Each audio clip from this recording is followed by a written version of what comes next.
ही काम चालू कर दूंगा। हेलो फ्रेंड्स, आप सभी का मेरे अपने चैनल में स्वागत है।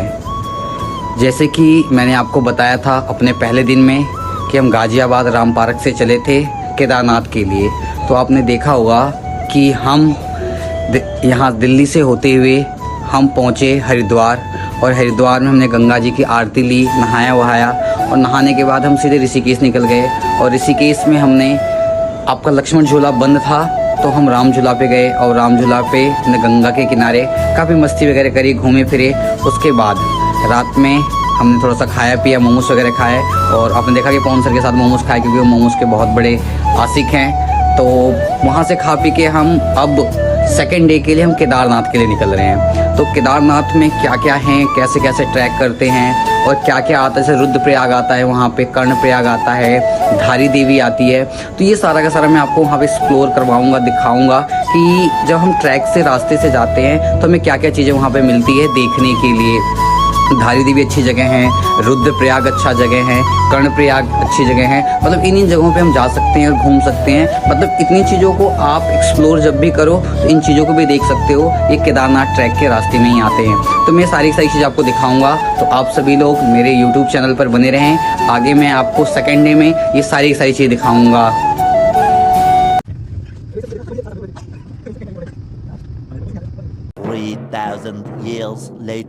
एक लाइन आती है, भैया ये जाम खत्म का ही नहीं होता, पूरा का पूरा जाम। ध्यान से देख सकते हैं यहाँ पर दो नदियों का संगम हो रहा है। एक का पानी आपको दिख रहा होगा किस तरीके का है, और दूसरे का पानी दिख रहा होगा। एक जो गंगोत्री से आ रही है और एक जो केदारनाथ से आ रही है। इसका पानी साफ नजर आ रहा है आपको, पूरा का पूरा व्यू मैं आपको दिखा रहा हूँ साफ, कितना साफ है यहाँ पर। अभी सुबह के टाइम में यहाँ पर हूँ, और सुबह के टाइम इस तरीके का व्यू यहाँ पर है। यहाँ दोनों नदियों का संगम हो रहा है। आगे तो कली करेंगे।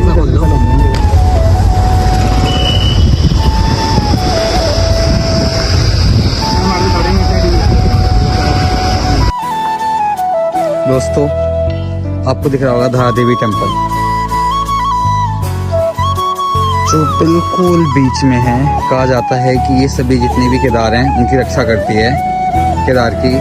और यहाँ पे आप बादलों को देख पा रहे हो, कितना सुंदर बादल हैं सारे के सारे, और सुंदर सा संगम यहाँ पे है पूरा का पूरा। अच्छा सा व्यू दिख रहा है आपको। तो यहाँ से हम खड़े हैं, और ये धारा देवी का पूरा टेम्पल तो पानी के बीचों बीच स्थित है। तो इस गाड़ियों के हाल यहाँ से हैं, सारा का सारा। लेकिन ऐसा व्यू जो है ना, लेकिन जो लोग जा रहे हैं अभी यहाँ से, जैसे पहुँचेंगे 4 किलोमीटर, यहाँ से पैदल चलना होगा लगभग जितना जाना है, ऐसे ही रास्ता पूरा का आपको मिलेगा केदारनाथ ट्रैक पे। जब भी आप जाओगे पूरा सेम एज आपको मिलने वाला है सारा का सारा। ये छोटा सा मंदिर यहाँ पर है जो केदारनाथ ट्रैक पे के पास पाया था, छोटा सा मंदिर यहाँ पे। जो छोटा सा मंदिर है केदारनाथ ट्रैक पर ही है, बट हम थोड़ा सा पहले आए थे, सोचा हम रुक जाएं और आपको ये दिखा दें। कितना मस्त मंदिर है, जहाँ पे कृष्णा सर और पवन सर खड़े हैं मंदिर के पास ही, बम बोले सारे लोग। तो व्यू बहुत अच्छा है, यहाँ से आपको दिख रहा होगा पूरा का पूरा पहाड़ियों का।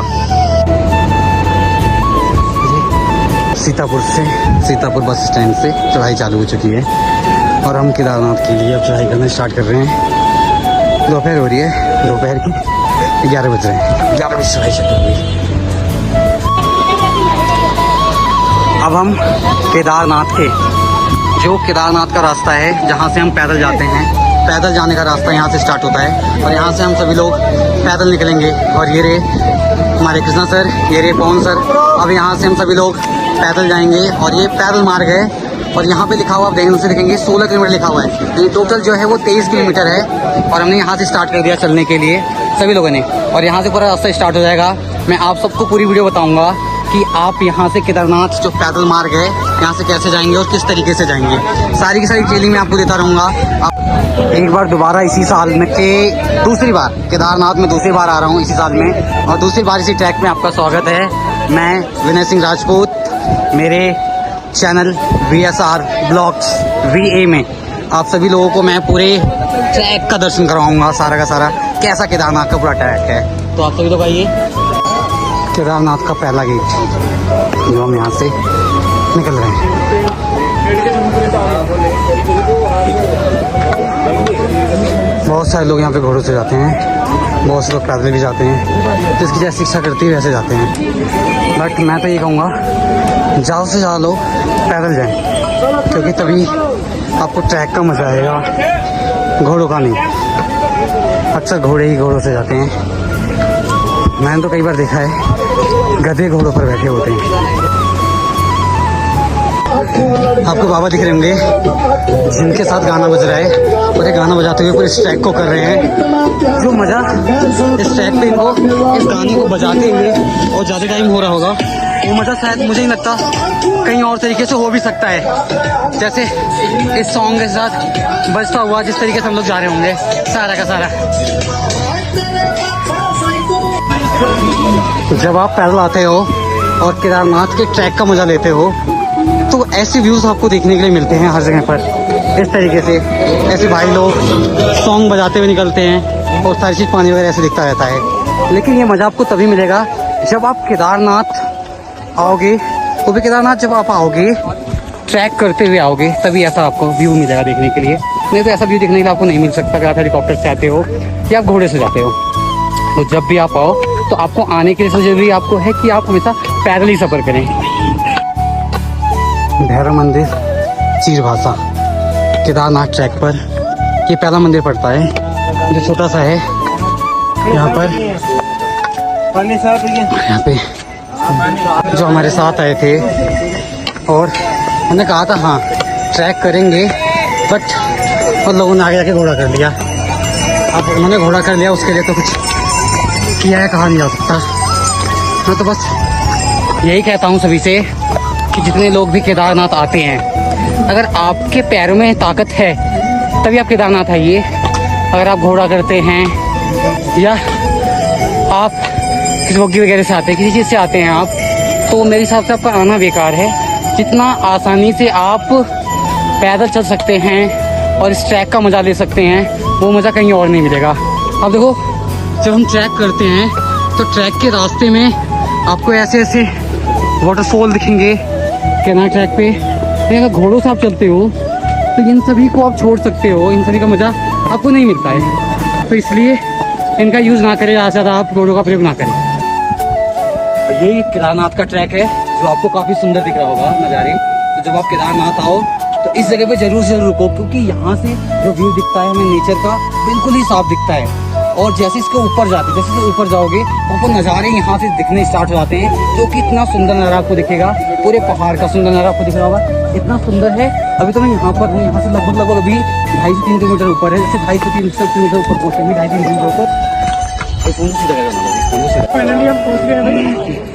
काफी टाइम लगा, कल से चलते चलते आज सुबह हो गई। बम बम बोले, बम बम बोले। ये सारे लोग बीच में नहीं की तबीयत खराब हो गई। जो भी लेट हुआ है पवन सर की वजह से हुआ है, क्योंकि इनको चक्कर आ रहे थे। मेरा हेलीकॉप्टर जाता हुआ केदारनाथ धाम में, जो भी लेट हुआ है पवन सर की वजह से।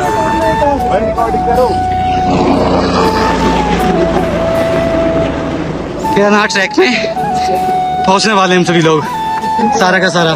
जो मैं आपको व्यूज़ दिखाता रहूँगा यहाँ पे, जो भी सारी चीज़ें केदारनाथ में आएंगी, ये व्यूज़ बहुत मस्त है। हमारे रॉकी सर और अनुज भाई सबसे आगे हैं, सबसे अधिक मेहनत करी है इन लोगों ने, सबसे ज़्यादा ट्रैक में, और सबसे आगे है शुरू से लेकर लास्ट तक। ये पूरा का पूरा व्यू है केदारनाथ का। तो इस तरीके से दिखता है पूरा केदारनाथ, पूरा का पूरा इस तरीके से, पूरा केदारनाथ इस तरीके से दिखता है साफ। और ये है ऊपर, जब ऊपर देखोगे तो धूप पड़ती है तो कितना साफ नज़ारा दिखता है यहाँ पे केदारनाथ का। आपको सारा का सारा मैं दिखाऊंगा ऐसे ही चलते हुए केदारनाथ ट्रैक पर, कि मेरे पैरों में दर्द पहले बहुत ज़्यादा हो रहा था, लेकिन जैसे ही मैं मंदिर के दायरे में आया हूँ, मतलब कह सकते हो 500 मीटर मंदिर के अंदर आया हूँ, तब से मेरे पैरों का दर्द खत्म हो गया है। कि मैं तीसरी बार यहाँ पर आ रहा हूँ, बाइक ट्रैक करके ही आ रहा हूँ, ना मैं घोड़ों का यूज़ करता हूँ ना किसी का करता हूँ, अपने पैरों से ही आता हूँ चलकर यहाँ तक सारा का सारा। लेकिन जो आनंद मिलता है ना पैरों से चलने के बाद, वो अलग ही लेवल का आनंद है। उस लेवल को जो घोड़ों पे चढ़कर जाते हैं, या जो इस तरीके से आपको मतलब जो इस तरीके से हेलीकॉप्टर वगैरह से भी आते हैं, मतलब यहाँ पे बहुत से लोग हेलीकॉप्टर से आते हैं, लेकिन जो भी लोग हेलीकॉप्टर से आते हैं इस तरीके से, वो मज़ा नहीं ले सकते जो मज़ा आपको ऐसे मिल जाता है। इसलिए मैं तो यही रिकमेंड करूँगा, जब भी आप आएँ केदारनाथ, ऐसे व्यू देखने हो आपको केदारनाथ पे आकर यहाँ पर बाबा के, तो आप हमेशा प्रेफर करो बाई फुट पैदल आने की। पैदल आने के बाद क्या है, एक सुकून सा जो मिलता है हमें पूरा का पूरा, वो सुकून हमें ये मशीनरी नहीं दे सकती, जिसका प्रयोग लोग इस तरीके से कर लेते हैं। यहाँ पर आने के लिए हेलीकॉप्टर वगैरह का प्रयोग कर लेते हैं, इस तरीके का प्रयोग कर लेते हैं। तो ये प्रयोग ना करें। क्या करोगे? हेलीकॉप्टर से 15 मिनट में आऊंगा। 15 मिनट में? और मेरा रिकॉर्ड तोड़ोगे? ये रे कौन से इस हेलीकॉप्टर की बात कर रहे हैं? मैं आऊँगा इस हेलीकॉप्टर से आगे, देखते हैं। इस बार तो चल नहीं पाए मेरे साथ, अगली बार कह रहे हेलीकॉप्टर से चलेंगे। चक्कर खा के गिरने वाले इंसान यही है। ध्यान से देख लो चेहरा, कंपटीशन हारते हुए, और मेरा टूर फ्री हो गया इनकी वजह से। मैं कितने किलोमीटर चलाऊं लगातार? लगातार आप चले होगे, लगभग 18 किलोमीटर चले होगे आप लगातार। लेकिन फिर चलने के बाद आप रुक गए, आपको चक्कर आया। उसका रीजन ये है कि चक्कर में क्यों चलूं, क्योंकि दर्शन करना था मुझे, वापस नहीं जाना था। दर्शन करना था, लेकिन मैंने आपको ये बात तो समझाई थी ना कि आराम आराम से चलो। ये बात तो मैंने समझाई थी आपको कि आराम आराम से चलोगे तो आपने असली में दर्शन नहीं किया। वो देखो बोले बाबा उधर बैठे हैं, वहाँ पे नहीं, अभी थोड़ा सा दूर पहुँचोगे तो मंदिर आपको दिख जाएगा जहाँ पे इनको बीच में रखो बच्चे को। बस ये यहाँ पर एंटर कर रहे हैं केदारनाथ टेम्पल, सारा का सारा टेम्पल से यहाँ पे फेस्टिवल है, सारा का सारा यहाँ पे सारे सारे टेम्पल है। तो यहाँ से हम एंटर कर रहे हैं केदारनाथ टेम्पल के लिए। यहाँ पे बहुत ज़्यादा भीड़ होती है केदारनाथ टेम्पल पे अंदर जाने के लिए, क्योंकि बहुत ज़्यादा भीड़ है। तो मैं पूरी वीडियो यहाँ से नहीं बना पाऊँगा आपको, दिखा पाऊँगा। यहाँ पे कोशिश कर रहा हूँ आपको यहाँ पे दिखा दूँ, क्योंकि यहाँ मंदिर के अंदर फोटो खींचना मना है।